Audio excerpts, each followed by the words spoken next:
혹시 이런 생각을 해보신 적 있나요? 인류 역사상 최초의 살인자, 그는 그 후에 어떻게 되었을까요? 우리는 모두 카인과 아벨의 이야기를 알고 있습니다. 질투심에 눈이 멀어 동생을 죽인 형. 그런데 그 다음은 어떻게 되었을까요? 성경은 하나님께서 카인을 벌하셨지만 죽이지는 않으셨다고 말합니다. 그를 방랑하게 하시고 그냥 놓아주셨죠? 그는 어디로 갔을까요? 무엇을 하며 살았을까요? 그리고 그의 삶은 어떻게 끝이 났을까요? 오늘 우리는 카인의 발자취를 따라가며 인류 역사상 가장 오래되고 어두운 미스터리 중 하나를 풀어보려 합니다. 성경에 기록된 사실뿐만 아니라 여러분이 아마 상상조차 해보지 못했을 기상천외한 이론들까지 만나보실 수 있을 겁니다. 준비되셨나요? 흥미진진한 이야기가 시작됩니다. 자, 그럼 모든 것의 시작으로 돌아가 빠르게 복습해 볼까요? 아담과 하와에게는 두 아들이 있었습니다. 농사를 짓던 카인과 양을 치던 아벨이었죠. 둘 다 하나님께 제물을 바쳤습니다. 하지만 아벨의 제물은 기쁘게 받으셨으나 카인의 제물은 받지 않으셨습니다. 카인은 질투심과 분노를 이기지 못했습니다. 그는 동생을 꿰어들여 들판에서 살해했습니다. 인류 최초의 살인이자 인간 잔혹성의 첫 번째 발현이었습니다. 하나님께서 카인에게 그의 동생이 어디 있느냐고 물으셨을 때 그는 뻔뻔하게도 오늘날까지 회자되는 명대사를 남겼습니다. 제가 제 동생을 지키는 자입니까? 물론 하나님을 속일 수는 없었죠. 벌은 즉시 뒤따랐습니다. 하지만 그 벌은 매우 기묘했습니다. 카인은 이제 벌을 받게 되는데 여기서부터 흥미로운 점이 시작됩니다. 하나님은 그를 단순히 추방하는 것에 그치지 않고 특별한 저주를 내리시지만 동시에 보호도 해주십니다. 과연 어떤 벌이었을까요? 하나님은 카인에게 이렇게 말씀하십니다. 이제 너는 저주를 받았다. 네 아우의 피를 마신 땅은 다시는 내게 힘을 주지 않을 것이다. 쉽게 말해 무슨 뜻일까요? 카인은 농부였습니다. 이제 그가 평생 해왔던 일, 그의 모든 기술이 무의미해진 것입니다. 그가 가는 곳마다 땅은 척박하여 열매를 맺지 못할 것입니다. 그는 굶주림과 영원한 방랑에 시달리게 됩니다. 그는 역사상 최초의 추방자이자 노숙하는 방랑자가 된 것입니다. 카인은 절망에 빠집니다. 그는 하나님께 이 벌이 너무 가혹하다고 말합니다. 그는 추방 자체보다도 자신을 만나는 누구든지 자신을 죽일까봐 두려워했습니다. 이는 지극히 당연한 걱정이었습니다. 법과 경찰이 없는 세상에서 그는 첫 살인자였고 이제 그는 손쉬운 먹잇감이었습니다. 그런데 여기서 하나님은 전혀 예상치 못한 행동을 하십니다. 카인에게 보호를 베푸신 것입니다.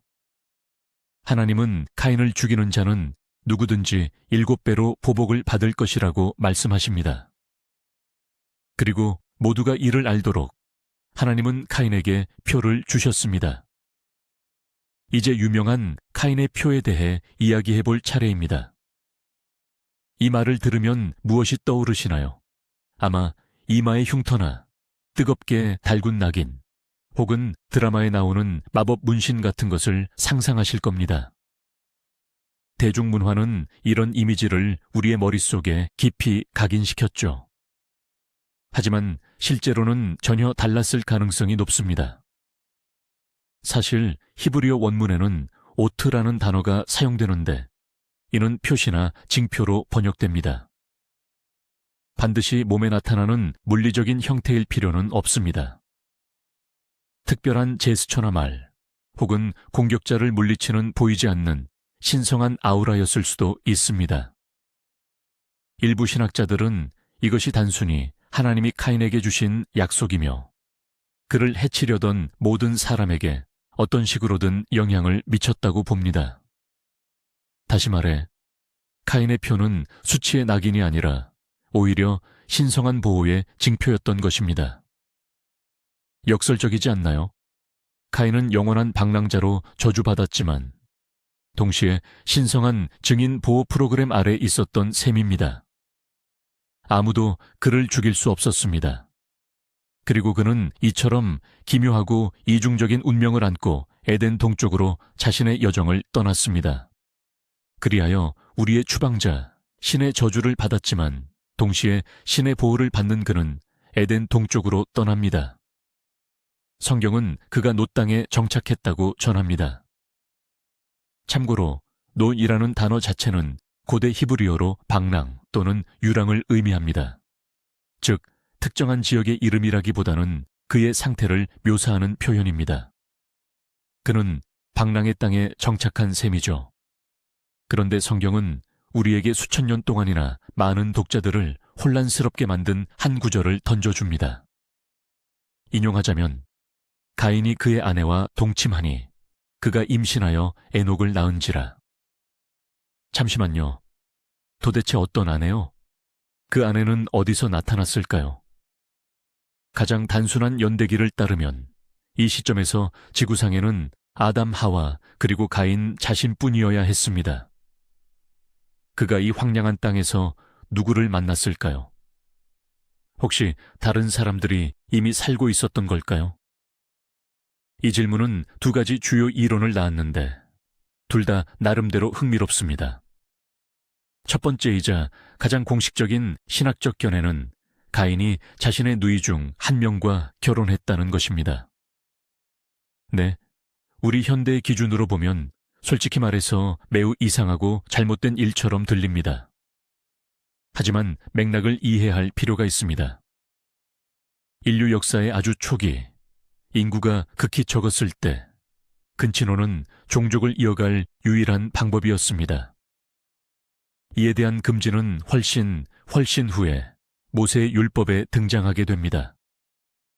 성경은 아담과 하와에게 아들들과 딸들이 태어났다고 분명히 말합니다. 따라서 가인의 아내는 아담과 하와의 딸, 즉 그의 친누이였거나 어쩌면 조카였을 가능성이 높습니다. 간단하면서도 약간 섬뜩하죠.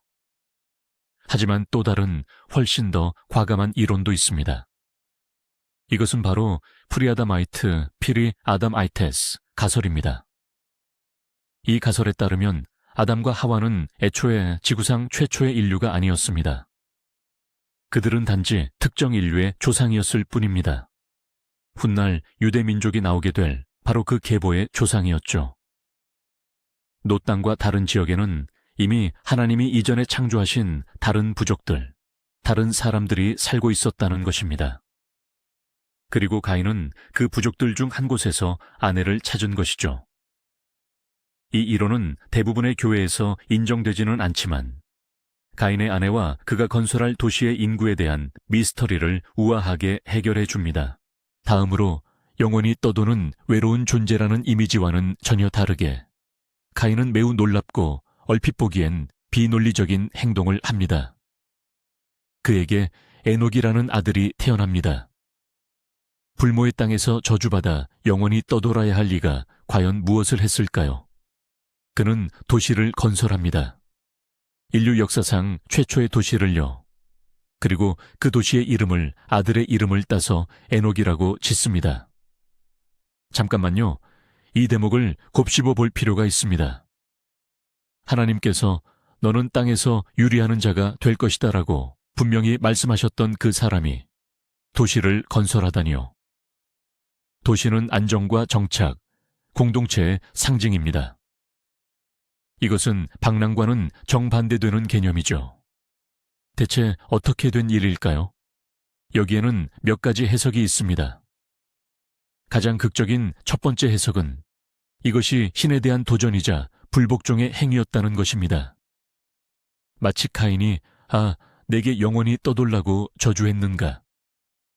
그럼 나는 벽을 쌓고 나만의 세상, 나만의 요새를 만들어서 어디에도 갈 필요가 없게 하겠다라고 말하는 것과 같습니다.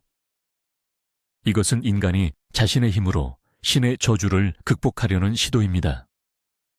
하나님이 주신 땅에서는 안식을 찾을 수 없었기에 그는 자신만의 인공적인 땅을, 성벽으로 둘러싸인 땅을 만들어낸 것입니다. 두 번째 해석은 좀 더 심오하고 심리적인 관점입니다. 어쩌면 카인의 저주는 육체적인 것뿐 아니라 정신적인 것이었을지도 모릅니다. 그는 도시를 세우고 사람들로 자신을 애워싸고 심지어 왕조를 세울 수도 있었을 것입니다. 하지만 그의 내면, 그의 영혼 속에서는 영원히 추방자로 남아 있었던 거죠. 수많은 사람 속에서도 그는 외로웠습니다. 도시는 그에게 집이 아니라 그가 잃어버린 것, 즉 마음의 평화와 하나님과의 연결을 끊임없이 상기시키는 금빛 새 장과 같았을 것입니다. 어떤 해석이든 간에 이 행동은 카인을 단순한 살인자를 넘어 문명의 아버지로 만듭니다. 성경에 따르면 공예, 음악, 금속 가공을 발명한 이들이 바로 그의 후손들입니다. 결국 우리가 아는 모든 도시 문명과 기술 문명은 저주받은 형제 살해자로부터 시작된 것이 됩니다. 그리고 이것은 우리를 그에 대한 가장 암울하고 놀라운 전설들로 이끌어갑니다. 그리고 마침내 외경과 전설, 그리고 솔직히 말도 안 되는 이론들의 세계로 빠져들어 볼 시간입니다. 성경은 더 이상 언급하지 않지만 사람들의 상상력은 끝없이 펼쳐집니다. 역사의 공백이 많을수록 상상력은 더욱 다채로워지죠.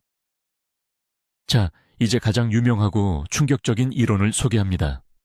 아마 미스터리 드라마를 즐겨보셨다면 한 번쯤 들어보셨을 겁니다. 바로 카인이 최초의 뱀파이어였다는 설이죠. 미리 말씀드리지만 성경에는 이에 대해 단 한마디도 언급되어 있지 않습니다. 이 아이디어는 20세기 90년대 테이블탑 롤플레잉 게임 뱀파이어, 마스커레이드에서 탄생했습니다. 그런데 왜 이 이론이 이렇게까지 널리 퍼지게 된 걸까요? 그것은 이 이야기가 기존의 서사와 소름 끼치도록 잘 맞아떨어지기 때문입니다. 한번 생각해 보세요. 카인은 형제의 피를 흘렸고 하느님의 저주를 받았습니다. 그는 영원히 땅을 방랑해야 하는 저주를 받았는데 밤의 땅으로 해석될 수 있는 노드 땅을 떠돌게 됩니다. 그에게는 누구도 그를 죽일 수 없게 하는 표식이 있었고 이는 그를 사실상 불멸의 존재로 만들었죠. 그는 빛과 신성한 은총으로부터 분리된 추방자였습니다. 이 모든 조각들을 합쳐보면 최초의 가장 강력한 뱀파이어이자 모든 흡혈귀의 아버지가 저절로 그려집니다. 아름답고 어두운 고딕 동화지만 결국은 그저 동화일 뿐입니다. 자, 이제 또 다른, 이 역시 잘 알려진 전설입니다.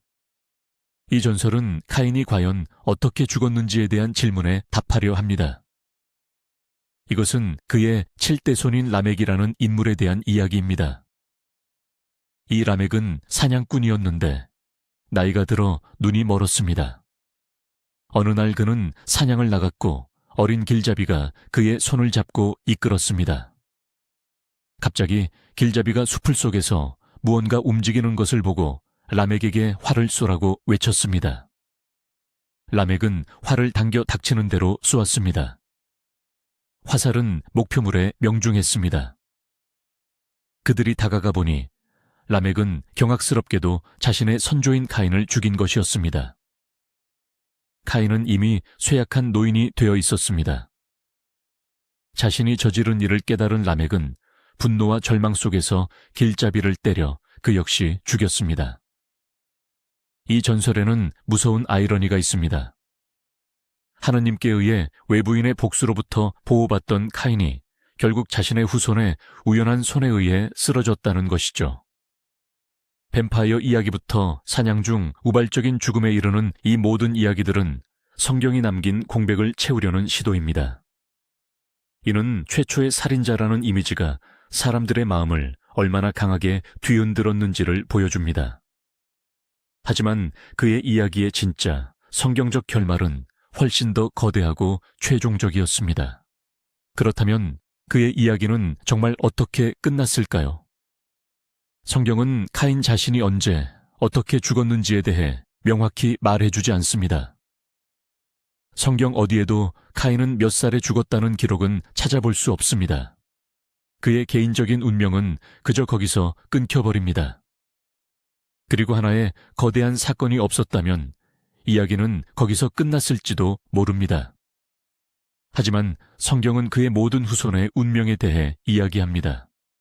그리고 이것이 바로 우리가 찾던 진정으로 섬뜩한 답일지도 모릅니다. 몇 세대가 지난 후 지구에는 대홍수가 덮쳤습니다.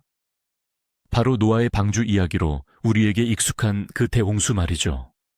성경에 따르면 이 홍수는 의로운 노아의 가족을 제외한 모든 인류를 멸망시켰습니다. 자, 이제 주목하세요. 여기에 반전이 있습니다. 노아는 아벨 살해 사건 이후에 태어난 아담과 하와의 셋째 아들, 셋의 후손이었습니다. 이는 카인의 모든 후손들, 즉 건축가, 음악가, 대장장이 등 그의 모든 백성과 그들의 도시가 지구상에서 완전히 지워졌다는 것을 의미합니다. 그들의 유산은 완전히 파괴되었습니다. 결국 영원한 방랑자라는 저주는 가장 거대하고도 최종적인 규모로 실현된 셈입니다. 그의 업적을 이어가거나 심지어 그를 기억할 사람조차 아무도 남지 않았습니다. 그의 혈통은 막다른 길에 다다랐습니다. 이것이 바로 최초의 살인부터 한 혈족의 완전한 망각에 이르는 이야기입니다. 카인 자신만 사라진 것이 아니라 홍수물에 휩쓸려 그의 모든 세상이 함께 사라진 것입니다. 이 영상을 끝까지 시청해 주셔서 감사합니다. 이 고대 미스터리를 함께 파헤치는 것이 흥미로우셨다면 좋아요를 누르고 채널을 구독하여 새로운 탐사를 놓치지 마세요. 자, 이제 여러분께 질문 드립니다. 카인의 진정한 운명은 무엇이었다고 생각하시나요? 그리고 그의 표징은 과연 무엇을 의미했을까요? 여러분의 이론을 댓글로 남겨주세요. 읽어보는 것이 정말 흥미로울 겁니다.